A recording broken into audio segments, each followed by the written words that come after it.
Well, hello there. Welcome. This week, I'm going to talk to you about change.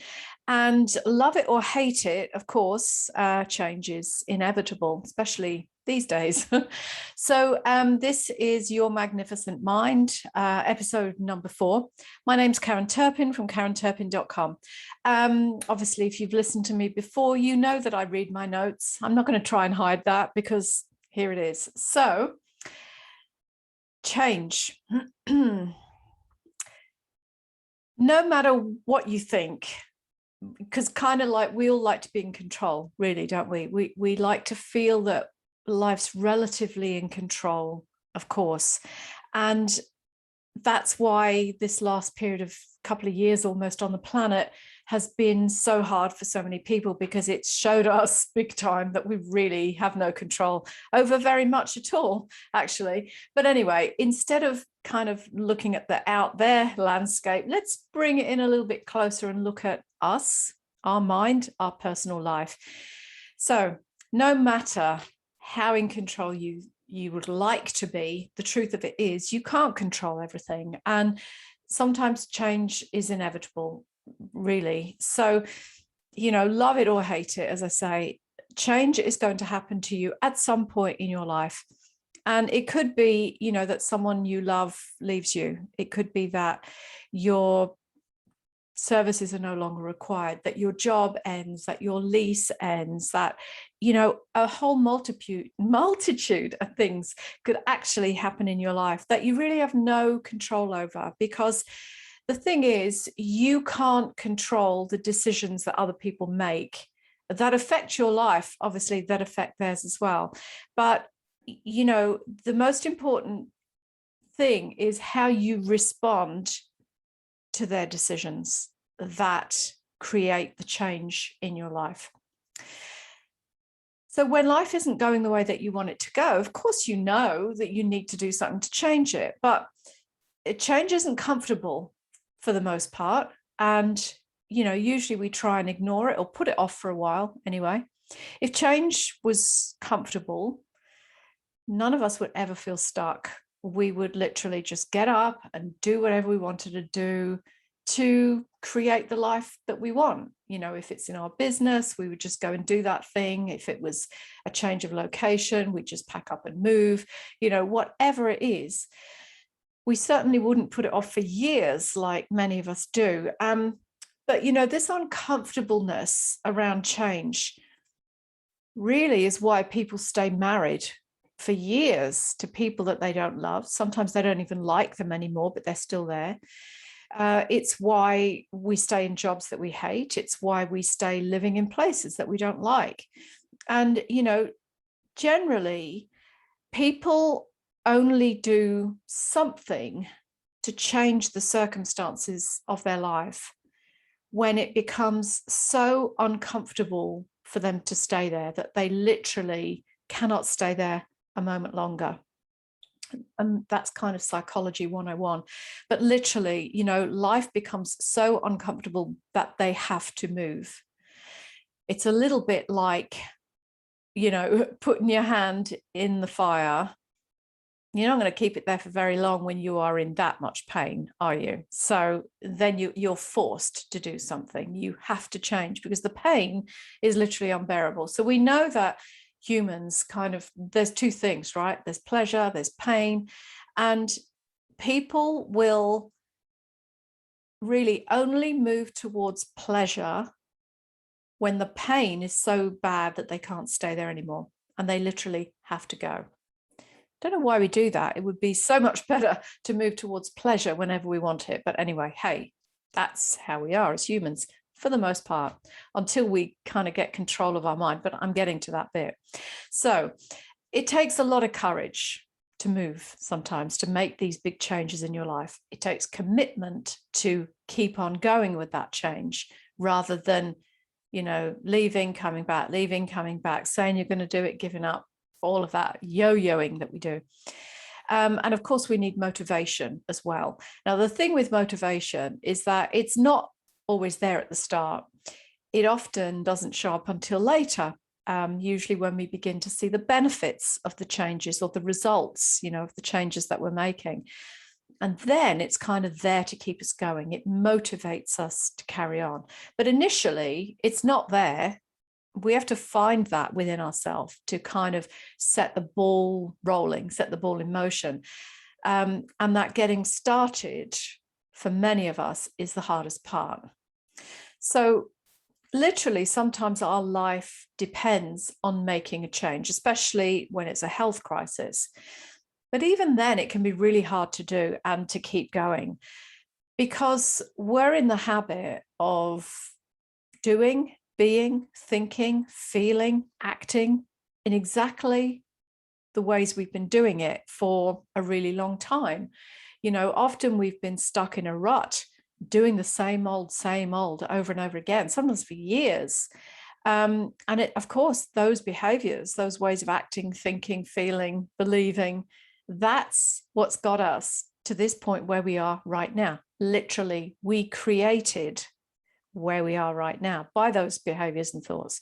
So the problem is that the mind's job is to keep us safe. And we kind of get in our comfort zone. So if the changes that you're trying to make you feel unsafe, then you're really battling against your own mind in order to make those changes.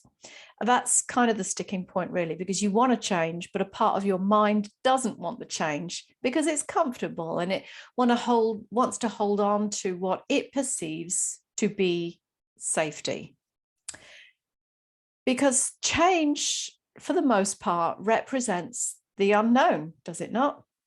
When we make these changes, we don't know where we're going next. You know, if we leave a marriage, a relationship, we don't know what that looks like on the other side. If we leave a job, we don't know maybe where we're going to go for the next one. Even if we have a new job to go to, we don't know what it's going to be like until we actually get there and begin to live it. So the unknown is very scary, certainly to our mind. And it really won't let you go there very easily. So, hello, Mrs. Sabotage yourself all over again, right?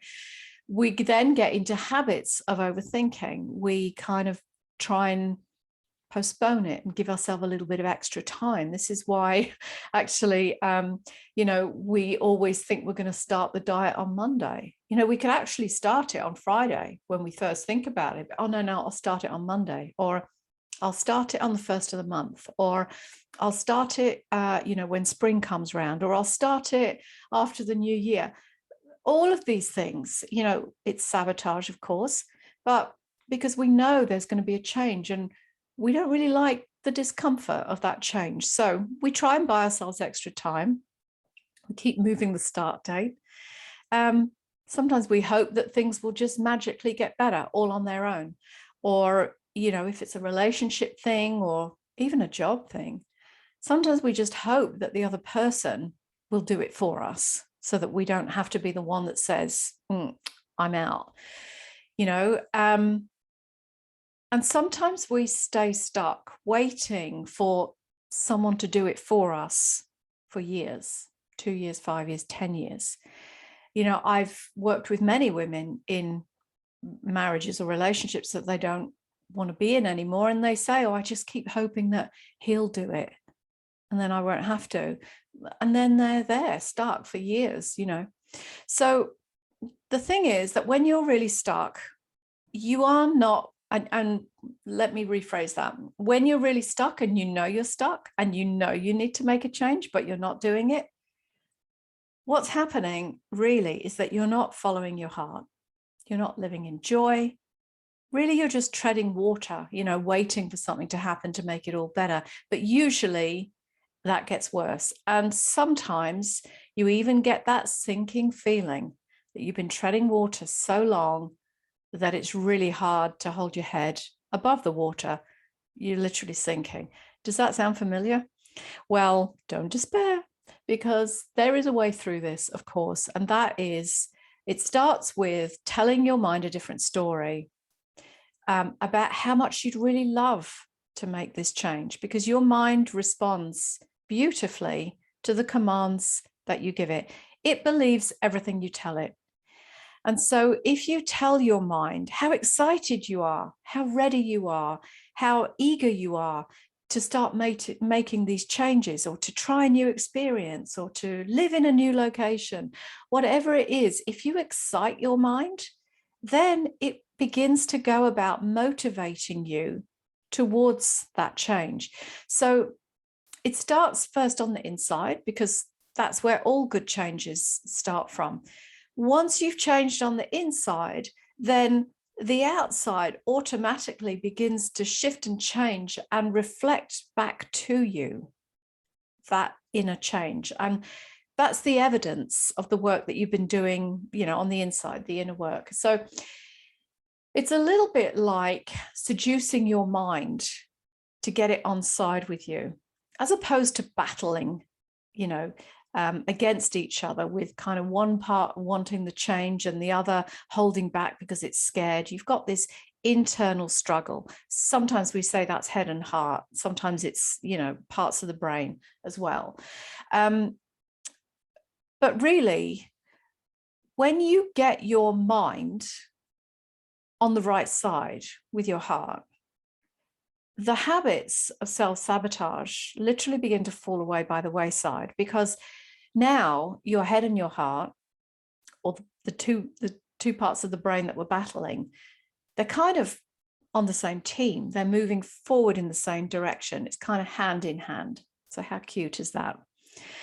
So basically, what you need to do, you need to tell your mind what you want it to believe. Tell it clearly, tell it often, and then it will begin to follow your instructions. Because basically, this is mind control, basically. But you're controlling your own mind to get the outcome that you want. And this is how you begin to create the life that you really want. I've called this series Your Magnificent Mind, because it absolutely is. And when you pick up these tips and tricks of how to use your mind, control your mind if you like, but how to use your mind to get the outcome that you want, then literally you'll begin to see your own magnificence. So if you follow your heart, if you follow the joy, the passion, whatever that is for you, and if you tell your mind that this is what you want, so that you override the fear of change, literally you will crush your habits of self-sabotage before it even raises its ugly head. And then you're kind of showing who's in control here. And of course, it's you. You're always in control of your own mind if you choose to be. And this is how, as I say, you begin to create what you want in life, by literally having the courage to follow your heart, follow your passion, your joy. That's how you get into alignment, really, by following your heart. When you're in alignment, when you're courageously following your heart with commitment, and you're gathering that motivation to keep going, when you keep your head in the right space, that's how you begin to attract the abundance into your life. That is your birthright. So use your magnificent mind wisely, consciously, and you'll see your whole life begin to change for the better, because you'll be following your heart with passion. So, sound good? Hopefully that makes sense to you. Of course, if you've got any questions, send me a message, DM me, find my website, karenturpin.com. Make sure you follow me on Instagram to get some more tips and tricks. Join my Facebook group. It's called Abundant and Successful Female Entrepreneurs. And I'll give you more tips and tricks on how you can create the life that you really want and become abundant AF, because really, that's what it's all about. So I hope this has been helpful for you. As I say, DM me, share any revelations that you've had, ask me any questions, and otherwise I'll see you next week. Have a great week. Bye.